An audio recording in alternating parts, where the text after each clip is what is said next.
everyone. I hope you're healthy, happy, and safe. Last week, I read you a book and I gave you 3 clues where I'd be reading from this week. The first clue is it's probably the busiest room in your house. The second clue is there's lots of cabinets and drawers there. And the third clue is it's where you go if you are hungry or thirsty.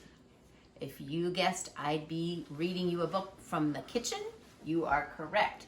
I am in the kitchen at my house, and I am going to read you a wonderful book, and it's called Spork, and it's written by Caillou McClear, and it's illustrated by Isabel Arsenal. Spork, written by Caillou McClear, illustrated by Isabel Arsenal. Spork was neither spoon nor fork, but a bit of both. He had a mum and a dad who both thought he was perfect, just the way he was. But Spork stuck out. In his kitchen, forks were forks and spoons were spoons. Cutlery customs were followed closely. Mixing was uncommon. Naturally, there were rule breakers, knives who loved chopsticks, tongs who married forks, but such families were unusual. One day, after the billionth time he was asked, "What are you anyway?" and the zillionth time he was passed over when the table was being set, Spork sighed and thought, it must be easier to be a single thing, and he decided he'd try to pick just one thing to be. He thought he should start by fixing his head. He put on a bowler hat to look more spoonish, but the forks thought he was too round.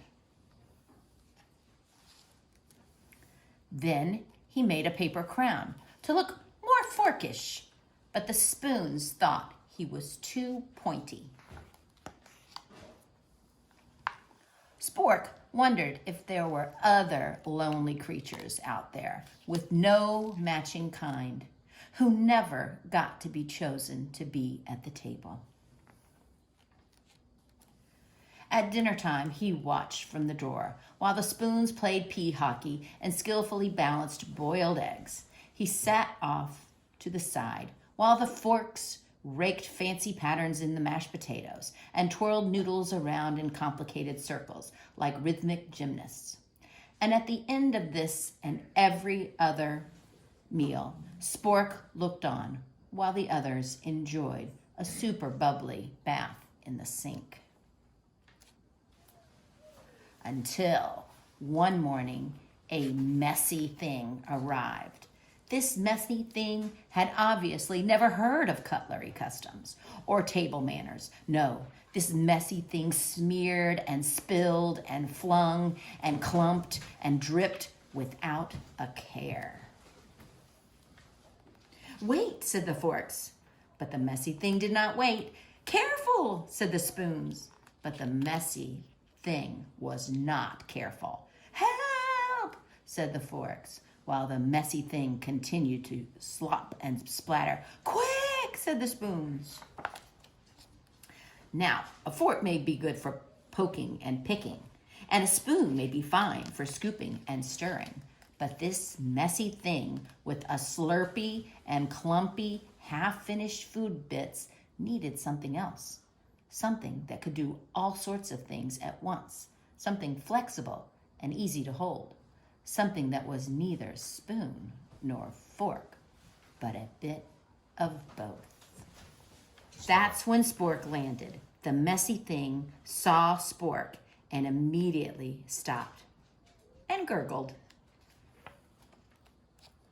It grabbed Spork and held him motionless in his fist.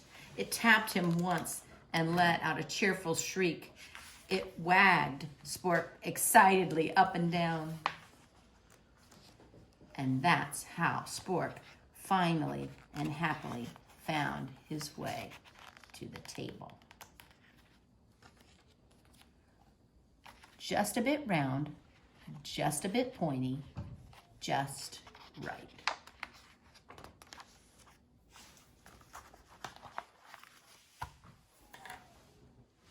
I hope you like that book. I loved it. One of my really good friends, Leanne, Miss K at Morley School, is the one that introduced me to the book, and I thank her very much for doing that. My favorite part is where the Spork tries to be more spoony and wears a derby hat, and then when he tries to be more forky and he makes a paper crown. I just think that's so cute. Next week, I'll be reading you another book in a new location. Here are the 3 clues where I'll be reading from next week. The first clue is most houses have them. The second clue is you step up to go inside and you step down to go outside. And the third clue is they're made of a lot of different things, but mostly they're made of concrete. Hope to see you next time. Bye-bye.